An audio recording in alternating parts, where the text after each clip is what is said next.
మీతో నాకు పనేంటి? ప్రస్తుతం ఏపీ రాజకీయాల్లో ఈ మాటే పెద్ద చర్చనీయాంశంగా మారింది. ఈ మాట అన్న నేత ఎవరో కాదు, టీడీపీ సీనియర్ నేత మంత్రి కింజరాపు అచ్చెన్నాయుడు. ఏరు దాటే వరకు ఏటి మల్లన్న, దాటిన తర్వాత బోడి మల్లన్న అన్నట్లుగా మారిపోయింది అచ్చెన్నాయుడు తీరు. పార్టీలో కీలక స్థానంలో ఉండడంతో పాటు వరుసగా రెండోసారి మంత్రి పదవి దక్కడంతో అచ్చెన్నకు పగ్గాలు లేకుండా పోయాయనేది జిల్లాలో వినిపిస్తున్న మాట.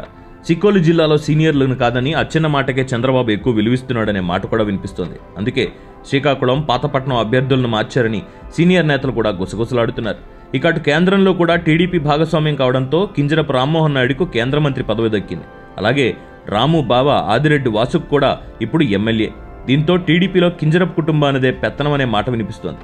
వరుసగా రెండోసారి కూడా మంత్రి పదవి వరించడంతో అచ్చెన్నాయుడు వ్యవహారంలో పూర్తిగా మార్పు వచ్చిందంటున్నారు శ్రీకాకుళం జిల్లా నేతలందరూ.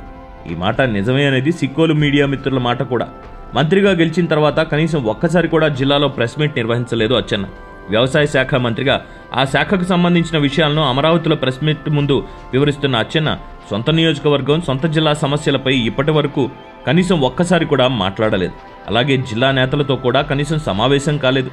రావడం, నేరుగా నిమ్మాడ వెళ్లడం, మళ్లీ విశాఖ మీదుగా అమరావతి వెళ్లడం, అంతే తప్ప కనీసం జిల్లా నేతలను కలిసిందే లేదనేది అచ్చెన్నపై ఆరోపణ.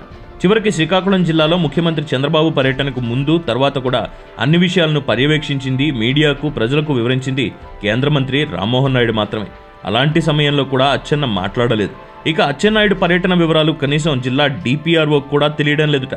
ఇలా అయితే ఎలా అని మీడియా మిత్రులు సైతం ఆగ్రహం వ్యక్తం చేస్తున్నారు.